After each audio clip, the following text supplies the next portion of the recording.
শুভ জন্মাষ্টমী শুভেচ্ছা সবাইকে। কেমন আছে সবাই? আশা করি ভালোই আছো। তো অর্পিতাস ব্লগ চ্যানেলে সবাইকে শুভেচ্ছা জানিয়ে আজকের নতুন ভিডিওটি শুরু করছি। জন্মাষ্টমী আর প্রতি বছরের মতন এবারও আমরা জন্মাষ্টমীর ব্রত পালন করছি। আর এই যে পুচকেটাকে দেখছো, এটা আমার দিদির মেয়ে। তো আজকে ওর মানসিক ছিল, মা করেছিল, তো সেই মানসিকটাও দেবে আজকে। আর সারাদিন যে কত দুষ্টুমি করেছে সেটা তো তোমরা পুরো ভিডিওতে দেখতেই পাবে। তো দেখো সকালবেলা আমি স্নান করে ঠাকুর ঘরে চলে গেছি। আর প্রথমেই মহাদেবকে অভিষেক করে নিচ্ছি, তার কারণ সেদিন সোমবার ছিল আর সোমবারের ব্রতও পালন করেছিলাম, তার জন্য আগে মহাদেবকে অভিষেক করিয়ে নিয়েছি। তারপর দেখো আমার ছোট্ট গোপীকে সাজুগুজু করে বসিয়ে রেখেছি। দেখো তারপর আমি ঘরে চলে এসেছি, আর যেখানে জন্মাষ্টমীর ব্রতটা পালন করবো সেখানে আমি একটু বেলুন দিয়ে সাজিয়ে নিচ্ছিলাম। আর দেখো আমার বেলুন দিয়ে সাজানো কমপ্লিট হয়ে গেছে। আর জায়গাটা কেমন লাগছে অবশ্যই কমেন্ট করে বলো। ওইদিকে আমি গোপুর জায়গাটা ডেকোরেশন করছিলাম, আর এদিকে দেখো মা ভোগের প্রসাদ রান্না করছিল। এদিকে লুচি ভাজছিল, আর একটা কড়াইতে পনিরের তরকারি বসিয়েছিল। তারপর মাকে আমি একটু হেল্প করে দিয়েছিলাম, কয়েকটা লুচি ভেজে দিয়েছিলাম। আর ওদিকে দেখো তালের কাক রেডি করা রয়েছে তালের বড়া করার জন্য। আর এই যে আমাদের গুলগুলি বুড়ি এসে দেখো খেলা শুরু করে দিয়েছে একটা বেলুন নিয়ে। আর তারপরে আমরা ওকে ছোট্ট কৃষ্ণ সাজাবো বলে ওর পিছনে দৌড়ে দৌড়ে বেড়াচ্ছি, আর ও তো কিছুতেই সাজবে না। অনেক কষ্ট করে তিলকের একটা দাগ দিয়েছে ওর মা, আরগুলো তো মোটে দিতেই দেবে না। তো যাই হোক, অনেক কষ্ট করার পর ওর কপালে কোনো রকম একটা তিলক আঁকা গিয়েছিল। আর তারপর ধুতি পরানোর সময় তারও কান্না। আর এদিকে এরা দেখো কি করছে, ওটা আমার মেজ দিদি হয়। আর খাটে যেটা বসে আছে সেটা আমার ছোটো মামার ছেলে। তারপরে আমার দিদা এসে দেখো ফ্রেশ হয়ে চলে গেছে গোপালের ভোগ বানাতে। আর এদিকে আমরা আমাদের ছোট্ট গোপালের ফটোশ্যুট করছিলাম। সে যাই হোক, কোনো রকমে তো ফটোশ্যুটটা করা হয়েছিল, ও তো মোটে দাঁড়াবেই না। আর কেমন চিল্লাচ্ছিল তোমরা তো শুনতেই পাচ্ছ। দেখো ওদিকে ফটোশ্যুট করার জন্য আমরা সবাই মিলে দাঁড়িয়ে আছি। ওকে বসিয়ে দিলে উঠে যাচ্ছিল, আর উঠিয়ে দিলে বসে যাচ্ছিল। এইভাবেই কয়েকটা ফটো তোলা হয়েছে। আর কিন্তু ফটোগুলো যে তোলা হয়েছে এত সুন্দর এসছে কি বলবো, আমাদের ছোট্ট একদম সত্যিকারের গোপাল।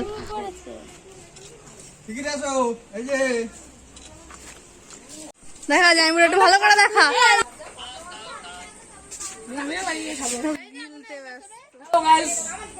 ভিডিওটা ভালো লাগে লাইক কমেন্ট শেয়ার করে দেবে।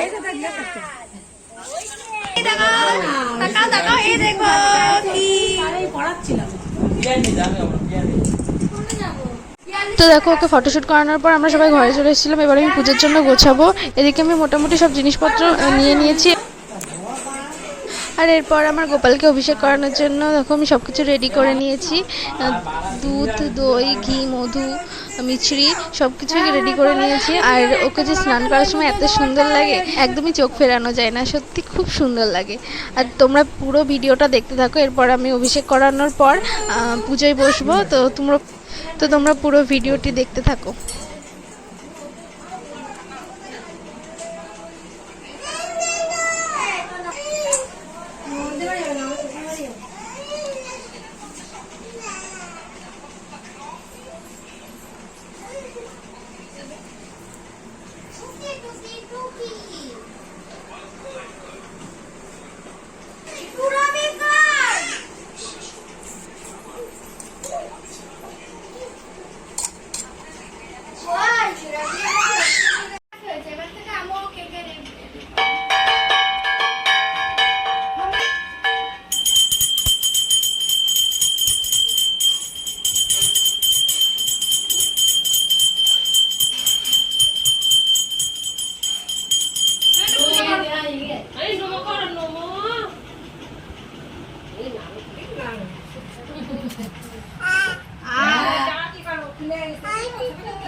একদিনই পড়াবে, একদিনই পড়াবে।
বেশি দোয়াই যাবে।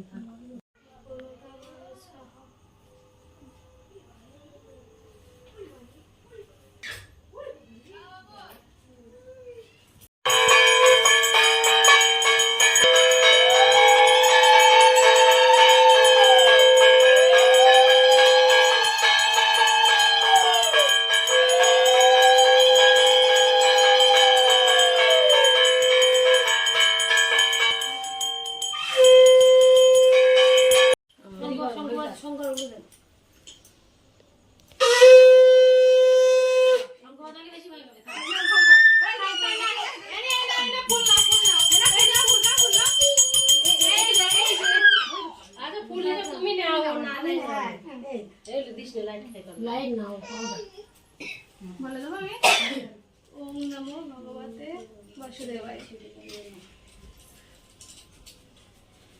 ভগবতে বাসুদেবায় হয়ে গেছে। তুই নমো করো তো, তুই নমো করো। দু হাতে কপাল চাপড়াবে বেশি। দে নৌকাতে দে।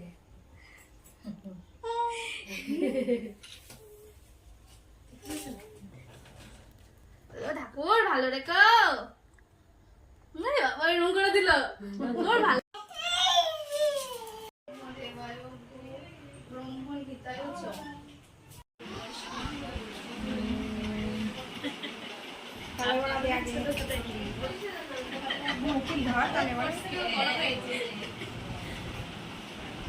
এবারে ফের সাইডে নিয়ে যাস না, হাত দেওয়ার ভিতরে।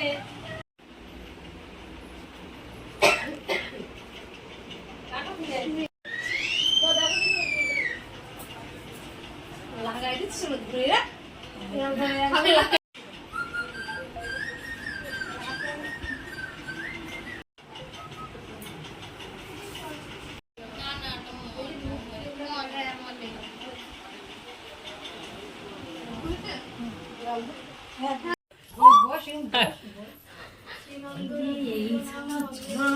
এই তুই জামা তো গেঞ্জি তো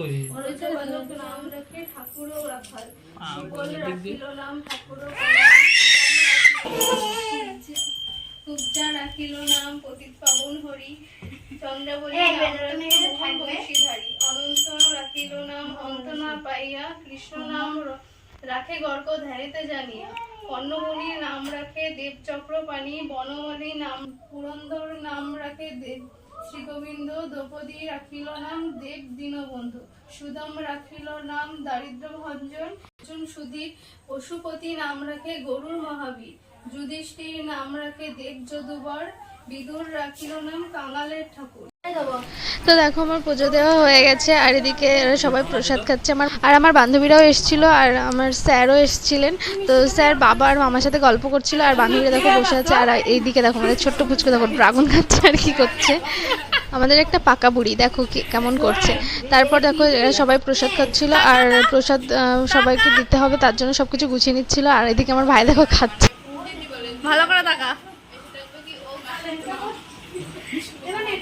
টাকা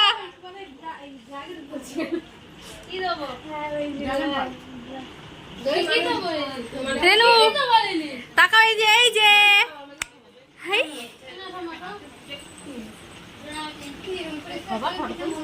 ভিডিও করছি। তো এদিকে আমার বান্ধবীদের খেতে দিয়েছে আর ওরা দেখো খাচ্ছে আর আমি বলেছিলাম যে এগুলো খাওয়ার পরে তোদের আরও রাইস আর আলুর দম খেতে হবে তাই ওরা ওরকম ওইভাবে হাসছিল। তো কারণ ওরা বলছিল যে ওরা আর খেতে পাচ্ছে না অনেক প্রসাদ দিয়ে ফেলেছি। তো যাই হোক দেখো তারপর ওরা চলে গিয়েছিলো আর তার কিছুক্ষণ পর মামারা সবাই রেডি হয়ে গেছিলো কারণ ওরাও বাড়ি চলে যাবে। তো রাস্তায় গাড়ি দাঁড়িয়ে আছে তার জন্য আমরা ওদের দিতে গেছিলাম আমি আর আমার মেজ দিদি কারণ ও আর দিদা থাকবে আর মামা মামি আর বড় দিদি আর বোন ভাই আর বুলবুলি সবাই এরা চলে গিয়েছিলো গাড়িতে করে। আর দেখো আমাদের পুচকুরানিটাও চলে যাচ্ছে একটু তো মন খারাপ লাগছে কারণ আমি ভেবেছিলাম ওরা হয়তো থাকবে তো একটু অসুবিধার জন্য ওরা থাকতে পারেনি ওই দিন রাত্রে আবার চলে গিয়েছিল। তো যাই হোক পরে আবার যখন আসবে তখন ওকে নিয়ে আনন্দ করব। তো যাই হোক আমরা গাড়ির এখানে চলে এসেছি এবার ওরা গাড়িতে উঠবে আর আমাদের পুচকি দেখো ও ভাবছে ওকে থেকে সবাই চলে যাচ্ছে তাই একটু কান্নাকাটি হচ্ছে। সবাই চলে যাচ্ছে ও কোথায় বেলুনটা তুলে দিলে যাও তাড়াতাড়ি এসো। তো দেখো ওদেরকে গাড়িতে তুলে দিয়ে আমরা বাড়ি চলে এসেছি আর বাড়ি এসে দেখো আরেকটা পুচকি চলে এসছে ওদের এত কিউট কথা বলে কি বলবো আর নতুন কথা বলতে শিখেছে তো ওই জন্য একটা কথা অনেকবার করে বলছিল। আর এই যে আমাদের ব্লগার দিদি চলে এসছে সমাধি ওকে অনেক আগে আসতে বলেছিলাম আর অনেক দেরি করে এসছে তখন প্রসাদ প্রায় শেষের দিকে। তো মা ওর জন্য প্রসাদ গুছিয়ে দিয়েছিল তারপর ওকে প্রসাদ দিল। তো দেখো তারপর সবাইকে প্রসাদ দেওয়ার পর আমরা খেতে বসেছিলাম একটু রাত হয়ে গেছিলো খাওয়া দাওয়া করে শুয়ে পড়েছিলাম। আর তারপরের দিন নন্দোৎসব ছিল, তো সকাল সকাল উঠে স্নান করে গোপালের জন্য দেখো খিচুড়ি ভোগ রান্না করছে মা। তো মা এদিকে খিচুড়ি ভোগ রান্না করছিল আর পটল ভাজা করছিল, আর ওদিকে আমি ফল মিষ্টিগুলো গুছিয়ে নিচ্ছিলাম। গোপালকে আগেই স্নান করে নিয়েছি সকালবেলা উঠে, আর পুজোর জন্য সব কিছু গুছিয়ে নিয়েছি। এদিকে দেখো গোপুকে কত সুন্দর করে সাজিয়ে দিয়েছি সকালবেলায় আমি নতুন জামা পরিয়ে, অনেক সুন্দর লাগছে গোপুকে। আর ওইদিকে মায়ের রান্না হয়ে গেছে, তো দেখো ভোগের রান্না সব কমপ্লিট হয়ে গেছে, আর মায়ের খিচুড়ি আর পটল ভাজা তুলে দিয়েছিল। তারপর ওগুলো ঠাকুরের ওখানে রেখে আসলো, তারপর আমি গোপালকে পুজো দিয়ে ভোগ নিবেদন করেছিলাম। আজকের ভিডিওটা এই পর্যন্তই। ভালো লাগলে একটা লাইক করে দিও আর চ্যানেলটিকে সাবস্ক্রাইব করে দিও।